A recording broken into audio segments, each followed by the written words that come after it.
હરે Krishna. કૃષ્ણાસ cuisine ગુજરાતીમાં આપનું હાર્દિક સ્વાગત કરું છું. નિત્યાનંદ ત્રયોદશી. નિત્યાનંદ ત્રયોદશી એટલે નિત્યાનંદ મહાપ્રભુનો આવિર્ભાવ દિવસ, જે આપણે ખૂબ ધામધૂમથી મનાવીએ છીએ. આ દિવસે નિત્યાનંદ મહાપ્રભુને જે પણ ડિશિસ પસંદ હોય તે આપણે બનાવી અને ભોગ લગાવતા હોઈએ છીએ. તેમને બેંગાલી ક્યુઝિન ખૂબ જ પસંદ હતું. તો આજે આપણે બેંગોલી ડિશ ટોક બનાવીશું. ટોક જે છે એ ઘણા બધા શાકભાજીનો ઉપયોગ કરીને બનાવવામાં આવે છે. તો ચાલો બનાવવાનું શરૂ કરીએ. સૌપ્રથમ આપણે એક લીંબુના સાઇઝની આંબલીનો ગોળો લઈશું અને તેને આ રીતે પાણીમાં પલાળી દઈએ. અડધી કલાક માટે પલાળી દેવાનું. અહીંયા 5 કપ જેટલી વડી લીધી છે અને આ મગની દાળ વડી છે. તમે કોઈ પણ અડદની દાળની વડીનો પણ ઉપયોગ કરી શકો છો. મગની દાળની વડીની રેસીપી પહેલાં પણ શેર કરી છે અને તેની લિંક ડિસ્ક્રિપ્શન બોક્સમાં આપેલ છે. આ બનાવી અને તમે આખા વર્ષ માટે સ્ટોર કરી શકો છો. હવે ટોક બનાવવા માટે આપણે એક મસાલો તૈયાર કરી દઈએ. તેના માટે પેનમાં 1 ટેબલસ્પૂન જેટલી વરિયાળી લીધી છે, 1 ટેબલસ્પૂન જેટલું જીરું અને 5 ચમચી જેટલી મેથી. આ બધું 1 મિનિટ માટે ધીમા તાપે શેકી લઈએ. 1 મિનિટ બાદ તેમાં 5 થી 6 સૂકા લાલ મરચાં ઉમેરવાના છે અને મરચાં થોડા કડક થાય ત્યાં સુધી આ રીતે શેકી લેવાનું છે. મરચાં પણ કડક થઈ ગયા છે તો આને આપણે એક પ્લેટમાં લઈ લઈએ અને સ્ટવ બંધ કરી દઈએ. આ બધું આપણે ઠંડુ કરી લેવાનું છે અને પછી મિક્સી જારમાં લઈ લઈએ. હવે તેનું ફાઇન પાવડર બનાવી લઈએ. મસાલો બિલકુલ તૈયાર છે, તેને સાઈડમાં રાખી દઈએ. અડધા કલાક બાદ આંબલી સરસ રીતે પલળી ગઈ છે. હવે તેને આપણે મસળી અને તેનો પલ્પ અલગ કાઢી લઈએ. આંબલીને આપણે પલ્પ બનાવીને ગાળી લેવાની, તેથી એકદમ સ્મૂથ પેસ્ટ તૈયાર થઈ જાય. ટોક બનાવવા માટે અહીંયા અમુક શાકભાજીનો ઉપયોગ કર્યો છે. તમે શાકભાજીને અમુક વધારે કે ઓછા પ્રમાણમાં લઈ શકો છો. અહીંયા મૂળો લીધો છે, શક્કરિયા, રીંગણ, ભીંડા, બટાકું અને અળવીનો ઉપયોગ કર્યો છે. સરસ રીતે ધોઈ અને સમારી લેવાના છે. હવે આ વાસણમાં આપણે 3 થી 4 ટેબલસ્પૂન જેટલું રાઈનું તેલ ગરમ કરી લઈએ. રાઈના તેલમાંથી ધુમાડો નીકળવા લાગે ત્યાં સુધી તેને ગરમ કરવું. અહીંયા તમે જોઈ શકો છો કે તેલ સરસ ગરમ થઈ ગયું છે. ધીમું કરી દઈએ.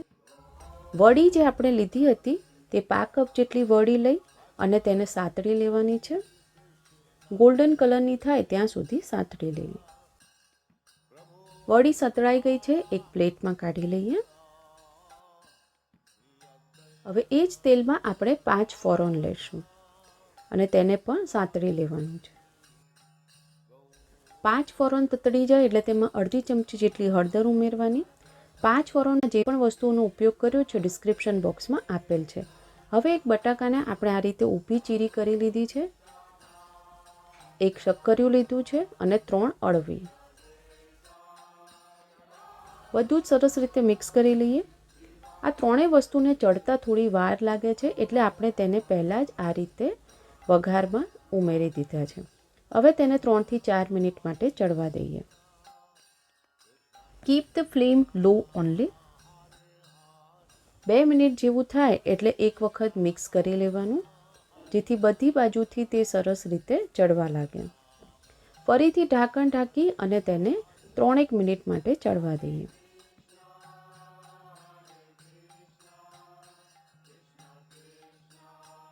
અહીંયા 5 મિનિટ જેવો સમય થઈ ગયો છે અને આ બધા જે આપણે શાકભાજી ઉમેર્યા હતા તે 30 થી 40% ચડી ગયા છે.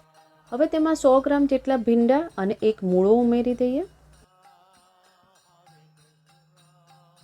3 નંગ જેટલા રીંગણ ઉમેરી દઈએ. બધું સરસ રીતે મિક્સ કરી લેવાનું છે. આ રેસીપીમાં આપણે જે પણ વસ્તુઓનો ઉપયોગ કર્યો છે તેની યાદી ડિસ્ક્રિપ્શન બોક્સમાં આપેલ છે. હવે બધા શાકભાજીને ચડવા દેવાના છે. 3 થી 4 મિનિટ થાય એટલે એક વખત આ રીતે મિક્સ કરી લેવાનું, જેથી બધા જ શાકભાજી સરસ રીતે ચડી જાય.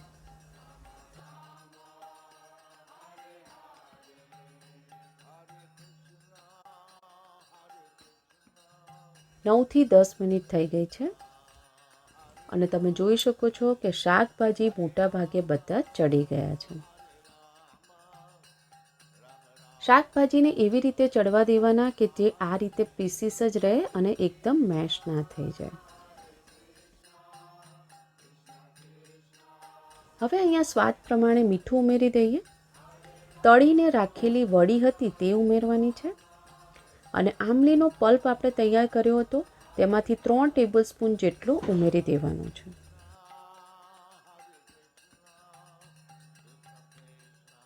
મસાલો તૈયાર કર્યો હતો તે પણ ઉમેરવાનો.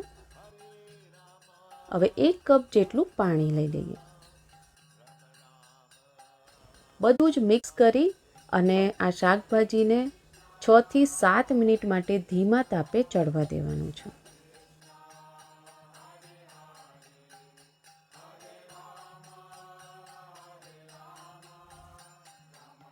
અહીંયા 7 મિનિટ જેવો સમય થઈ ગયો છે અને શાકભાજીની અંદર જે ગ્રેવી અને તેનો મસાલો હતો તે સરસ રીતે ચડી ગયા છે. તમે જોઈ શકો છો. આ સાથે જ આપણું ટોકનું શાક બિલકુલ તૈયાર છે.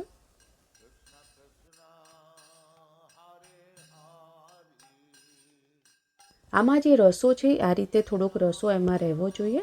તમને વધારે રસો જોઈએ તો તેમાં પાણી ઉમેરી શકો છો.